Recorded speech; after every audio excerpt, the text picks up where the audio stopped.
She was just moments away from finally reclaiming her body from breast cancer. Cap and gown on, prep for surgery, heart pounding with anticipation when the nurse walked in and said, "Sorry, you have COVID. We have to cancel." Except for the fact that she didn't have COVID. It was a false positive. And the reconstruction she had been waiting 7 years for was gone again. Dr. Michele D. Clark had done everything right. She pushed through the trauma of divorce, survived 2 strokes, not just 1 stroke, but 2 strokes, and endured breast cancer and still kept showing up for everybody else. But in that moment, the false alarm, the stripped down restart, she realized survival isn't the same as healing. And healing doesn't begin until you stop running. If you've ever kept moving because pausing might break you, if you ever looked successful on the outside but felt fractured on the inside, if you ever wondered if you're allowed to still need healing after a crisis has passed, you're not alone and you're not broken. This episode is your bridge from pushing through pain, shrinking your story, and disconnecting from your body to owning your worth and speaking to yourself with compassion and building a life that honors all of you. You'll learn how to reframe your self-talk so it heals instead of harms. You'll redefine your relationships with your body after trauma and illness, and you'll rebuild support systems that reflect who you are now, not who you used to be. This is what season 3 is all about. Creating meaningful community that lifts, holds, and sees the whole you, even when parts are still in progress. And this is the heart of UnCeiling You, helping ambitious women like you break through invisible ceilings, rewrite outdated narratives, and rise with confidence, clarity, and connection. Let's dive in. All right, Dr. Michele D. Clark, I am so happy to have you here. You and I have gotten to work together on some of your projects. You are such a thorough person and also incredibly motivating. And so I feel honored to have you on the podcast because I think so many people are going to benefit from hearing from you, hearing your story. It's completely motivating. Thank you so much for being here. Well, thank you so much, Dr. Natalie, for having me. I really appreciate your warm welcome and inviting me onto your show today. All right. So from the introduction, folks know that you were not just fighting for your survival, you were also redefining your life. What was the moment when you realized surviving breast cancer wasn't just the end of a journey? It was the beginning of reclaiming your life and your identity. Yeah, absolutely. And, I kind of take it back a little bit and just share a little bit of my backstory. When I was younger, I really had some challenges with self-identity. And because of some situations that I've experienced, including complex traumas. And so when that occurred, it really put me in a tailspin. And thereafter, when I experienced breast cancer, it came after having 2 strokes. So after having the 2 strokes and then recovering from that, and prior to the 2 strokes happened 6 weeks after a divorce finalized. And that divorce was very tumultuous, and the proceedings itself was very challenging as well. And so with all of these complex traumas in my history, the divorce, the 2 strokes, the breast cancer, it was just a lot. It was a whole lot. And when that happened, it was like, okay, there was a defining moment, because when I had the breast cancer, I actually was kind of running from the diagnosis, if you will. I didn't want to be known as that girl who had breast cancer. I'm a high achiever, mover, shaker, and I didn't want that to be a part of my story. I didn't want the or the, oh my goodness, I didn't want the pity, I didn't want any of that. But what I realized is there was one particular moment that shifted everything, including me, off of my axis. And I know in that moment, and I actually want to share with you what that moment was. So I was going through a breast reconstruction, and I shouldn't say it was a series of reconstructions.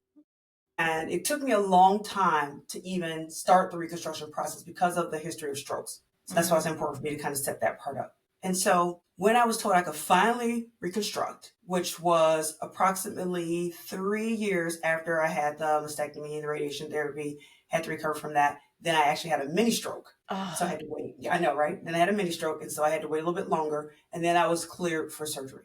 Started surgery. Now let's give you a time frame, 2019. My expander started to leak. So, and that was in January 2020. I advocated for me to have a surgery because they wanted me to do it in April. And I said, no, I don't want to leak expander in me this long. They got me in March of 2020. They took out the expander, they put a placeholder implant in, and I did not have the other side augmented yet. The very next week, COVID shut everything down, everything down. So then I had to pause, another pause, 3 years of a pause. So it was 3 years from the mastectomy to start the surgery. Then it was 3 more years afterwards because of COVID. March 23rd, 2023, ready to go. I'm like, oh, that's an awesome date. They're wheeling me. They're about to wheel me to the back. They did all marked up my body, had my cap and gown on. I call it cap and gown because I'm going to graduate to the other side of surgery. I'm like excited. And then she says, you know what? Because you're staying overnight, this is the nurse, we're going to do a COVID test and then we'll wheel you to the back. We'll get started. I said, okay, great. The nurse came out. She had this look on her face. And I was like, oh, no, no, no, no, no, no, no, no, no. And she was like, I'm so sorry, Michelle, you have to put your clothes back on. You have COVID. And I was like, no, you don't understand. I've thrown a false positive before. Please just retest me, And she was like, no, I'm sorry, they won't. I tried to advocate for you as well, but you have to go. And I was absolutely devastated. I was devastated. And what people don't realize is that it wasn't just me waiting that day, after COVID. No. Ever since I heard, okay, I have to back up and say the way I heard you have breast cancer was pretty weird. I got a phone call from my doctor. The doctor says, ring, ring, ring, ring. I'm like, hello. I was at work between clients. And he was like, you got breast cancer, right? Yeah, that's how I found out I have breast cancer. And so from that moment of me hearing, you got breast cancer, right, to going through the testing, knowing I had to have a mastectomy, having one of my girls removed, and already feeling a little weird about my body image as it was because of some of the complex traumas I experienced in the past. So ever since that moment, so we're talking 7 years in the making, that I was waiting for this particular surgery to quote unquote put Humpty Dumpty back together again. And I sometimes called it that. You know how sometimes you laugh to keep from crying? So I would say things like that. I felt like an unfinished science project, or Humpty Dumpty will get put back together again. But I was really hurting behind those words. The pain was so immense. And when they told me I had to leave, I didn't feel like I was just leaving from that surgery. I felt like I was leaving from something that I had been waiting for 7 years to put me back together again. Right. So I was absolutely distraught. So FYI, I did take multiple tests thereafter, including at the health department, and it was another false positive. I didn't have COVID. So they rescheduled me. 10 days before that surgery, I actually did catch COVID. Oh my gosh. It's like you can't make this stuff up. And so they rescheduled me again. Third time's a charm, it went through, but that was a 5-month, another delay, right? So 335, I don't know what that means, but so 5 months of delays, but that was a third time. So I call it like 333, which 3 is my number. We'll talk about that another time. But the bottom line is, when that surgery went through, yes, I felt a relief, but it was the process, the pause and the pain. Because you see, Dr. Natalie, prior to that, I was just running. I talked about that before. High achiever, just getting things done, running through walls and leaving no prisoners, right? And so I never stopped to think about the gravity of what I had experienced. Yeah. And when I had to pause, I couldn't run anymore. I had to take time off from work when I had COVID till I was emotionally distraught. And at the time, as a mental health therapist, the last thing you want is to try to help someone else with their dilemmas and their challenges when you're struggling with your own. It's one thing to have them. We all have them, right? Jim Rohn says the same wind blows on us all. But I was emotionally distraught, devastated. And there was no way that I wanted to just show up with part of me in front of my clients. They deserve better than that. And I deserve to treat myself better than that as well. And so in that 5-month period, I had a lot of conversations with my parents. I had a lot of conversations with friends, but the most conversations I had was with the Lord. And those conversations were like, oh, dear Lord, no. Someone was like, okay, God, wait a minute. What's going on now? Why are you tripping? Why is Murphy's Law on steroids in my life? Help us. Help me figure this out. And so many people were saying, oh, Dr. Michelle, a lot of people may have, maybe God moved those things out of the way because something was going to happen. And I'm like, well, listen, God is almighty. He is omnipotent. He is all powerful. He could have moved those things out of the way and let me have my surgery. And I know that was me being indignant. This is actually my conversation with God, y'all. And I'm like, so if you could do all of that, then why didn't you just move those things out of the way and let me have my surgery? And what I heard was, because then you wouldn't have known it was me. Can you explain that a little more? Yes. Yes. I literally heard. And what I heard was not because you wouldn't have known it was him. I heard because you wouldn't have known it was me. You wouldn't have known that I intervened. And you see, when we go through things, we don't just go through it for ourselves. It's for us to be able to give the testimony. It's for us, and me as a Christian, it's for us to be able to give God the glory behind all of our stories, the good, the bad, and the gory, right? So it's for us to be able to say, but God. So when I had the strokes and I couldn't talk, I couldn't walk, I couldn't use my whole right side, and now I can, less than 24 hours, healed up, but God. When I went through my divorce, and it seems so painful. They even say, I've read and I felt myself that sometimes divorce is worse than death.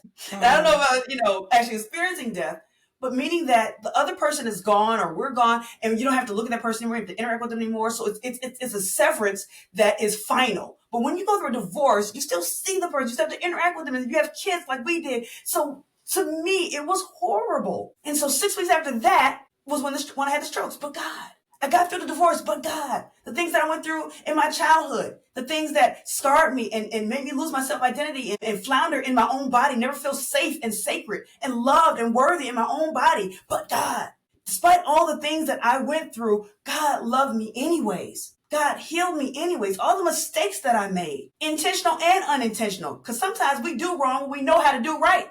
But knowing does not equal doing. So yes, through all of those things, God still loved me anyways. God still protected me. He still healed me, and I'm still here. There's so many people that didn't wake up this morning. There's so many people who've gone through the battle of breast cancer, 1 in 8 to be exact. And not every one of those can have this testimony and say, I'm still here. I still have the opportunity now to make an impact, to reach back and help others. See, my story is not just for me. It's for me to learn the lesson so I can reach back and help somebody else and become the blessing through God. So that's what I mean. So when I heard those words, because then you wouldn't have known it was me, I realized in that moment that this was bigger than me. Stop running, Dr. Michelle. Stop running, Dr. Clark, whatever. Usually when I talk to myself, I call myself Shelly. Stop running, Shelly. You can't run anymore. You got to face this head on. And what does this mean? And so it was in that 5-month hiatus, I like to call it, in that time where I really did some life searching, some soul searching. I also had a business coach, an executive coach, and an oncology social worker, right? So all of these people that helped me to put my emotions back in check, utilizing some of the strategies, of course, that I impart upon my clients, utilizing those things, open up those toolbox and really do some soul searching. And that's when I pulled out Lift After Breast Cancer. And LIFT is an acronym. It stands for Living, Inspire, Free, and Transform. There you go. Transformed, transformation. Absolutely. Because I literally, through the whole process, through everything that I experienced. So some people say, wow, you did all this in spite of. And I correct them. I say, no. I did all this because. Yeah, I like that. That's a big difference. And so just going back to the relationship with your body, how did your relationship with your body transform in beauty and sense of self shift during this whole transformation? Absolutely. Because in those moments prior to the reconstruction, so it wasn't the reconstruction that changed me. I was reading psychocybernetics, and, we can go through a bunch of surgeries, alterations, augmentations, all those things, right? And in the end of it, we can still find flaws. We can still feel unaccomplished or incomplete or, that it does look better, but, it should look like this. Or we can always criticize. But what I realized is, so it wasn't the outward transformation. It was the inner work that I did. It was the soul searching. What does this mean? Being able to utilize what happened to me and realize that it happened for me and begin to see the light in that. And since I was in that, then that meant I was the light. People may disagree with that. But each and every one of us, we are the light. So many people were searching for the light. We're searching for the way. And we don't understand that we are the light. We are the way because we're created in his image. And if God is the light, the truth, the light, and the way, then we are as well. So going back to this, so where I found this oneness with my body. And let me say this, It's still a journey, y'all. There's sometimes I wake up in the morning, I'm like, ooh, child, let me throw some foundation on, or let me, let me spruce myself up. I'm looking like, Night of the Living Dead. So, there's sometimes, you just have those moments. You're like, ooh. And then there's some moments you might be like, okay, I woke up like this. And, feel absolutely radiant. And the only difference, y'all, is because it's the same us outwardly. The only difference is our perspective, how we see ourselves, how we see the shine in ourselves. And so what I realized during the whole process, from back when I experienced those complex traumas to life-threatening critical illnesses, all of these life experiences. Okay, can I take a quick detour? Because I got to share this, because I got to tell you guys something that happened that really shifted me off my axis, and not in a good way. So when I was a teenager, my very first job, I worked at a arcade. And I don't know if you guys remember back in the day, I believe it was Laffy Taffies, or one of those, you open them up and they had like little riddles on the inside. And so one of my coworkers opened up one of the riddles and he had posted it behind the counter, because I worked at the redemption counter. And so I went over and read it, and it said, what has hands, a face, but no body? Now, you may know the answer. The answer is clock, right? A clock. But he crossed it out and he put my name. He put my name. And it was on display for everybody who walked past to see. Because at that moment, as a teenager, I was not really well developed. And when I started to bud at the age of 12, and I'm talking about my boobs, y'all, it stopped there. Like I call myself at that point between an A and a B cup. So I called it a maybe cup. And it left me feeling disadvantaged. Being African American, and I'm not saying this is everybody's story, obviously, because I was not one of them, but a lot of my female counterparts were very well endowed by the age of 16, 17. They had come to being and looking more like what we would epitomize, or the standard of beauty would be to be, voluptuous, or, have enlarged breasts. Well, that wasn't my case. And so when I read that, I literally, of course, I punched him in the arm and, kind of laughed it off. It was like, oh, but I was hurting. I was hurting. And that wasn't the only time that I had been ridiculed or teased about the small size of my breast. And so I had a disconnect with my breasts. And so I'll get a little bit of my philosophies. So it didn't surprise me that I had contracted cancer in my breast, because of the negative energy that I felt that surrounded my breast. I didn't love them. I didn't appreciate them. I didn't cherish them. Quite the opposite. I felt disdain and disconnect. So when we feel a certain way, the universe responds, the atmosphere shifts, and it's like, okay, well, if you don't like your breast, we're going to help you get rid of them. It's interesting how energy works that way. Yes. And I actually had the opportunity to have a bilateral mastectomy, but I chose to do unilateral. I said, you know what? We're just going to deal with the girl who has the issue. Let's just deal with the tissues that have the issues, right? Yeah. And focus on that one. So in those moments, when we go back to now, how did I transform that experience and to become at one with my breast? One, gratitude. Yeah. Having the gratitude that I was shown not just metaphysical, but then into physical, so then I could really grasp the gravity again of my experience and what it meant. And some people might say, well, are you saying that you created the breast cancer yourself? I don't know that answer, y'all. But what I do know is that the power of life and death is in the tongue. And we can speak those things that aren't as though they were, and they can manifest. And our words never come back to us void. So did I create it? We can all have our different, takes on that. And science can talk about that as well. And in the faith realm, we can talk about that. So, but what I do know is that I contracted. My mom didn't, my sisters didn't, my grandma did, but she was a smoker, and some people might have linked it with that. Yeah. And I never smoked, didn't drink, none of those types of things. And I consider myself a healthier lifestyle. I actually started working out again. But the thing is that understanding all the things that I had been through, and understanding that my beauty no longer lied with my external appearance. And when I say no longer, actually I just heard those words coming out of my mouth, it never did. Our beauty is never equivalent to external features. Those fade.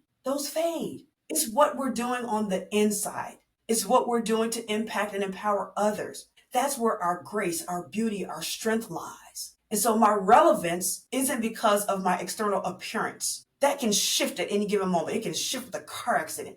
It can shift with abnormality. Each and every one of us are born unique with unique traits. Even if we have an identical twin, you're not identical. So each and every one of us has our own blueprint, and each and every one of us has a beauty. And so becoming at one with my exterior started when I became at one with my interior. So once I learned that it was who I am on the inside, the impact that I'm making with others, how I'm empowering myself, how I'm loving myself, that's what makes me beautiful. That resilience, that ability to bounce back, to be able to get up and come back from a setback, that's beauty. Being able to empathize with someone else when they're going through their battles, that's beauty. Being able to stand, sometimes the lone voice against all of the opposition, that's beauty. Just being able to wake up in the next morning and get up on my own and have, because listen, hey, I have a special needs son,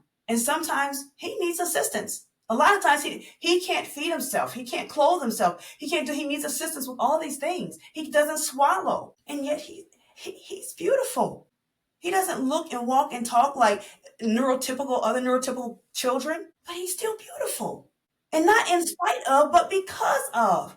Because he's here, because they said in the hospital that he wouldn't make it alive. He was born dead, y'all. It took him 11 minutes to revive him. He stayed intubated for 3 weeks, and they said every time they tried to take him off, he couldn't breathe. And every data showed that he was not going to make it out of the hospital, and they deemed that as well. They said, listen, you're going to have to pull the plug on him. We can't keep him any longer. Insurance won't allow it because the data is showing he ain't going to survive. He's not going to make it. Now, they didn't say it in those words, but you read between the lines. But guess what? He's here, and in December, he's going to be 21. That's beauty, y'all. Beating the odds is beauty. So whatever it is that you're going through in your life, understand, even the going through, you don't have to wait until you get on the other side.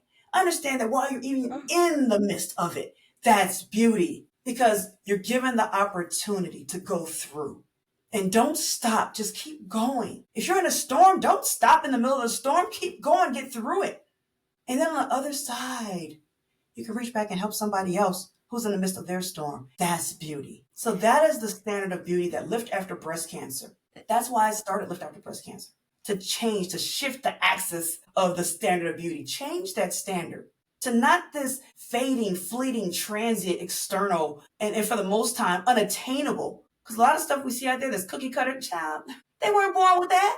That's enhancements. And I'm not saying there's anything wrong with enhancements, because listen, hey, I got reconstruction, right? I put on makeup today. That's an enhancement. I straighten my hair. My hair isn't naturally like this, you know? I put on some lashes and shaped my eyebrows. So don't delve into details. Get the big picture. Sometimes you can't see the forest for the trees. Zoom out and understand that each and every one of us was placed here for a reason and a season. If we look at the span of life and creation itself, we're just here for a blip. What are you going to do with your dash? That's what beauty is. And that's what Lift After Breast Cancer stands for. So you talk about being in the storm, getting through the storm, and then reaching back and helping people through their storm. And when you think about the storm that you were there, you experienced, what role did community or their lack of that community help? How did that help you in your storm? Yes. So there's two different avenues I want to take. I'm going to take because I like how you said the community or the lack thereof. So the community that was there for me,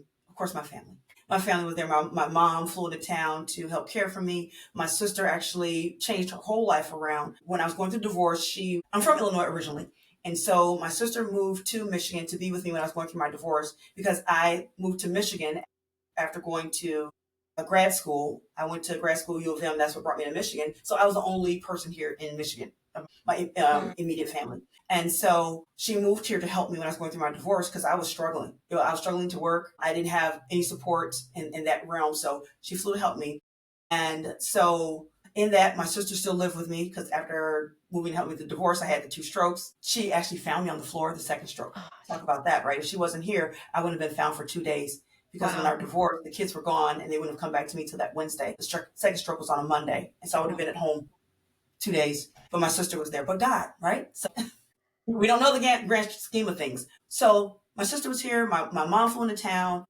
My daughter, even though she was, young, she was like 6 or 7. around that age, or 7 or 8.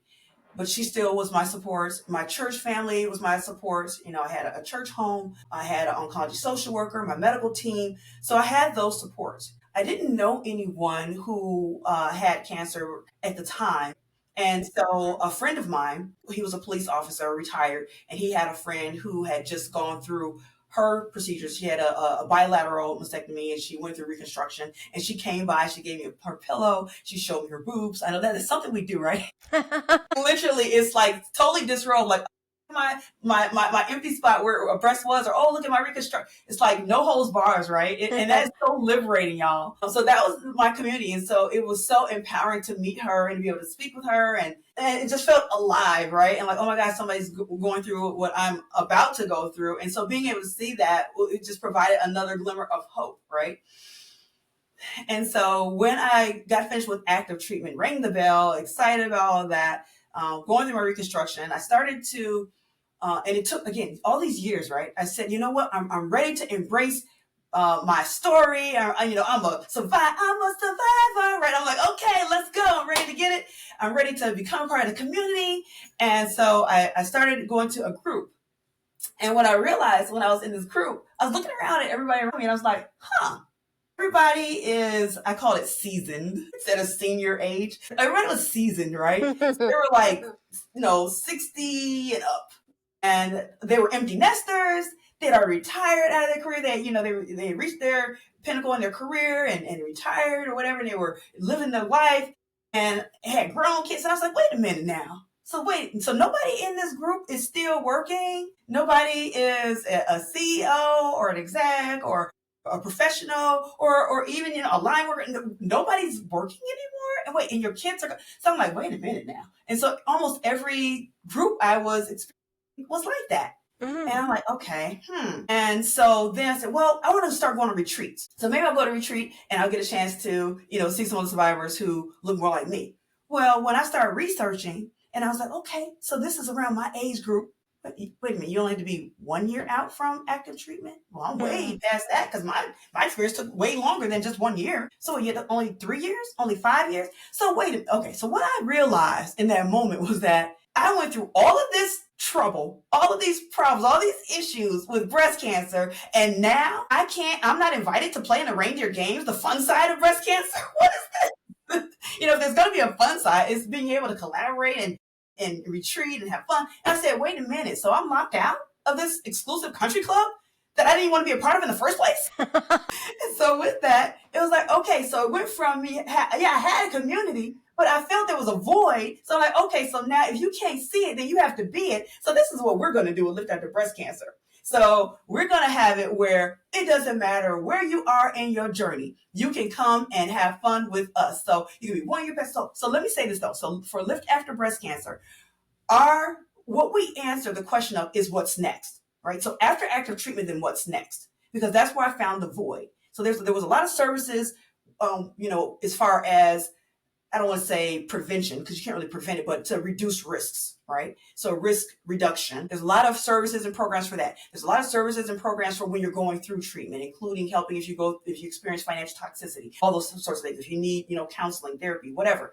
all of those things. But then when you're done and you ring the bell and you're done with active treatment and they're like, okay, deuces, have a good life. Whoa, wait a minute. I still have some issues. I still have some scars that goes beyond the physical scars. I still need some supports. I still need some help. And I found that a lot of those services waned. There wasn't a lot of that. And so again, Lift After Breast Cancer answers the question of what's next. And with that, we've curated brunches, absolutely phenomenal. Last year was our first brunch. So the brunch came about. It's our Celebration, Elevation, Transformation Brunch. So CET, our Lift ABC CET, right? Lift After Breast Cancer, Celebration, Elevation, Transformation Brunch, because it was 1 year after I experienced that devastation. So 1 year after the devastating surgery, I call it the snatch surgery. So after that snatch surgery, 1 year after that, God placed it on my heart to do a brunch to transform that devastation into celebration and radiate outwards. So we had our first annual brunch last year. We had our second annual brunch this year.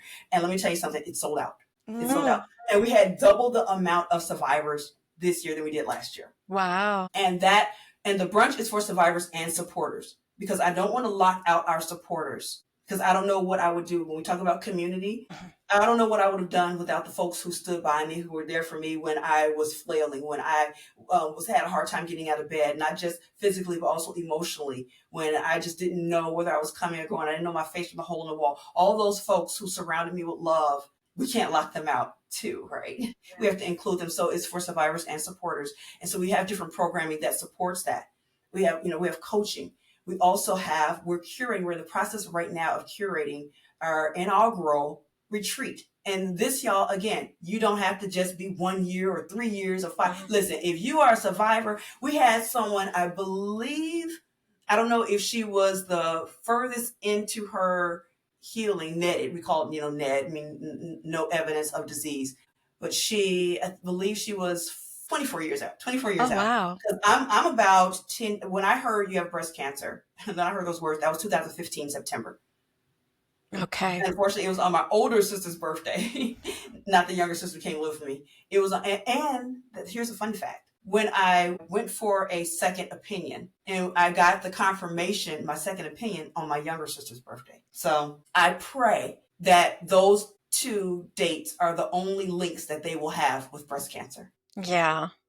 I pray. So, but to get back to the community, how important it is. So it's important to have community because, again, you need to be with someone that, like, I'll be on another podcast, and we did like a pre-interview, and it was so funny because when I said I was a breast cancer survivor, she was like, "Me too," and she's like, "I don't get a chance to talk about it." It's like a sisterhood just automatically bonds us. I was on a phone call with a customer service rep, and I shared that I had breast cancer. Because listen, I try to share my testimony anywhere and everywhere I can. And she was like, "Me too." And we had a whole conversation. She was a sales call, and we got all off the sales call. And she says, "I'm sorry, we'll get back to the call." But we really got a chance to bond in those moments. And she says, I never really feel, even when I have heard other people share that they had breast cancer, I never really felt compelled to share my story too. I just stuck to the sales script. But for you, for some reason, I felt compelled. And all I can say is, but God, y'all, but God. Because I don't feel that I'm any more or less special than anyone else. I just know that there are God moments. Yeah. There are God moments that you can't explain. And so once you know that somebody has breast cancer, even though our journey was different, but each of us started our journey with those words, it's an automatic sisterhood. Automatic sisterhood. And so being able to be around other women who've heard those words, there's like this unspoken thing now that we have that automatically connects us. And so curating these types of communities. So even if, let's say you might say, well, Lift After Breast Cancer isn't my cup of tea. You guys are having too much fun. Cancer shouldn't be so fun. It should be serious. Whatever the case may be. And yes, there are serious sides as well. There's times where I get the phone call from someone. As a matter of fact, I did a prayer for someone yesterday and reached out to them, text message, because they reached out to me a week ago and said that the breast cancer didn't return, but they had a different cancer. And they were going to surgery yesterday. And then sometimes we hear those phone calls, or I get those calls where someone did have a recurrence, or someone who may have metastasized a breast cancer who is saying, I'm not feeling up today. I just need to reach out to somebody. So yes, there are serious sides of breast cancer, but that doesn't have to be all that it is. So my point being is that if Lift After Breast Cancer isn't your cup of tea, that's okay. But just find your community somewhere, because it's important to not be in a silo. It's important to not just be on an island by yourself and going through things by yourself. You don't have to.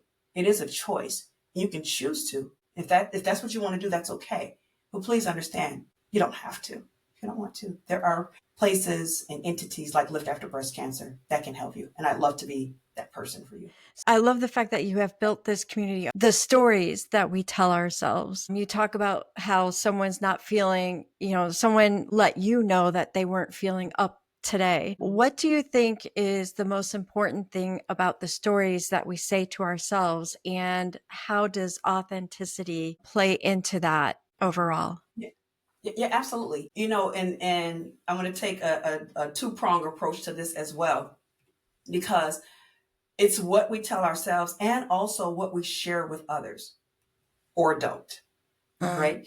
And so with this, starting from with ourselves, what we say to ourselves is so important.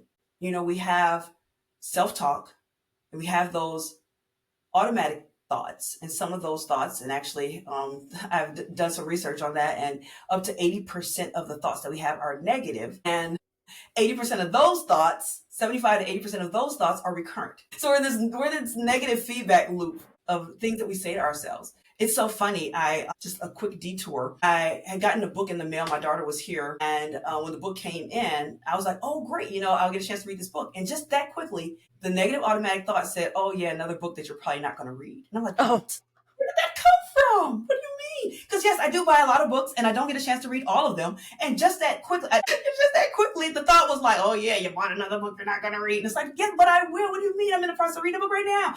But it's just like that. So just that quickly, I may go into, to put some clothes on, and it's like, and it doesn't fit the same. Maybe I ate a little too much last night, and it's just like, oh wow, those jeans aren't fitting good. And it's like, well, wait a minute, I still look good even with my muffin top.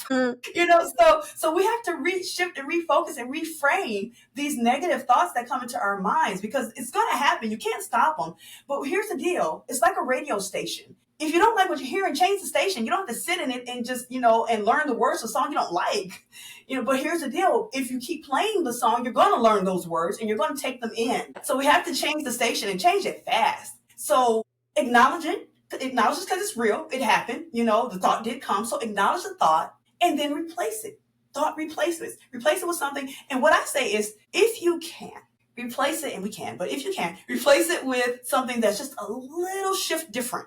So for me to say that, let's talk about, if we talk about empirical data, right? We're talking about something that you can't refute. So if I step on a scale and the scale says that I'm amount of pounds, to then reframe that and say, oh, but I'm only, and say you're like, 100 pounds lighter than that. Well, the brain is going to say, nah, man.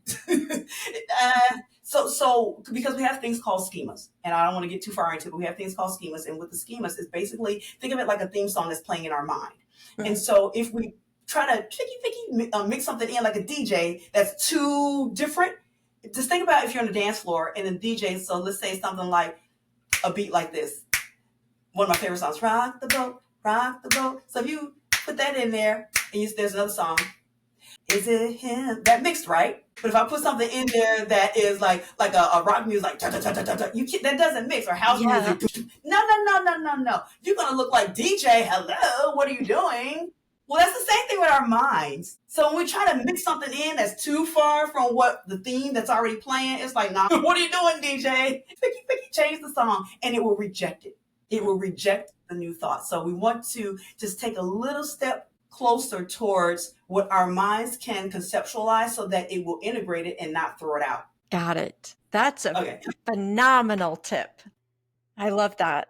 So quickly, what we tell others basically is almost like it's an extension of what we tell ourselves. And sometimes we talk better to others than we talk to ourselves. Y'all know that? Yeah, I know. That's crazy. Isn't that crazy? We talk better to others than we talk to ourselves. But here's the deal: when we talk better to others, but we don't talk good to ourselves, there's again this cognitive dissonance that happens. And so, are we living authentically? That's a question mark, right? And that's for us to answer. There's no definite answer to that. Because we can authentically mean well for someone else, and we can authentically share, something that can impart some wisdom upon someone else. But if we're not living that wisdom, if we're not even in the process, because living is what? ING, so it's in the process of, then what does that really mean? Are we being authentic, really?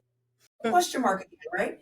So the goal is to get as close to our truth in every moment as we can. I hope y'all heard that. In every moment was the key word. So to live as close to our truth, whatever we deem that to be, as close as we can in every moment. Every moment is different. So when we share our stories with someone else, share as close to the truth as we can, as we feel comfortable with sharing. Sometimes that doesn't mean verbally vomiting over somebody. Some people say, oh, being authentic is me just telling everything. No, it doesn't mean that. But it does mean sharing the parts that you feel comfortable with sharing, and sharing it in its richness and its truth. And that is how we then can empower others. And that's another thing that we help women to do with Lift After Breast Cancer, is to be able to Share your authentic story. I love it. So tell us one more time, how do women find Lift and find you? Yes. So I reside on the social medias, right? Those basically the most one I reside on is LinkedIn and Facebook. But if you really want to know, you can just go to my website. Go to www.micheledclark.com, and again, that's MICHELEDCLARK.com. One L of Michelle, you don't need two, and one does the same. So you can go ahead and check out my website. And when you check out my website, pause when it comes up, because it's going to be a pop-up. We are dropping we've dropped a newsletter, right? So we dropped a newsletter. So, and it's FREE, free, right? So a free newsletter, how you can really get the inside scoop as well of how you can, learn more about me. So what I'd also like to do is we have our third annual brunch that's coming up. It's coming up in 2026, right? So we do have that coming up. But what I'd like to do is, if you shoot me a text message, and the text number is 586-685-7474. I would love to gift you with a complimentary virtual ticket. To our brunch. I'd love for you to experience that. Put in there, let's see, I want us to do a keyword.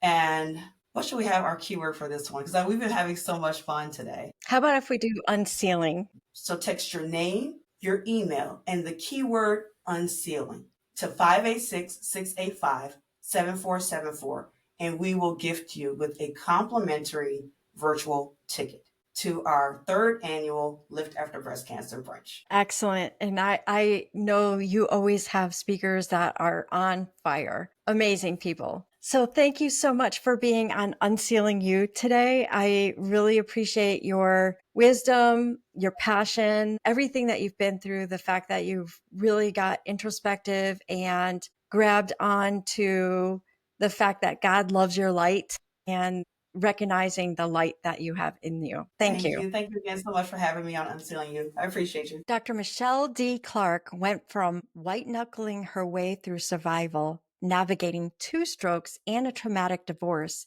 and breast cancer, to reclaiming her healing, honoring her voice, and building a community for women who've also been told their story should end at survival. Shifted her inner dialogue to speak with compassion instead of criticism. She redefined beauty from something that you chase to something that you embody. And she built the very kind of community she once couldn't find, where thriving after trauma isn't just allowed, it's celebrated. This is what season 3 is here to show you, that healing doesn't happen in isolation. It happens when you surround yourself with people who get it, who see your strength and your softness, your light, and your questions. This is what UnCeiling You is all about, helping you own your ambition, honor your humanity, and rise on your terms. If you're ready to go deeper, not just in your thinking, but in your becoming, join us inside the UnCeiling Zone. It's where you ask better questions,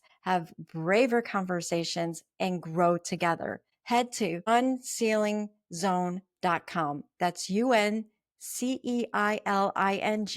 zone.com to join us. Until next time, keep rising. The ripple has started.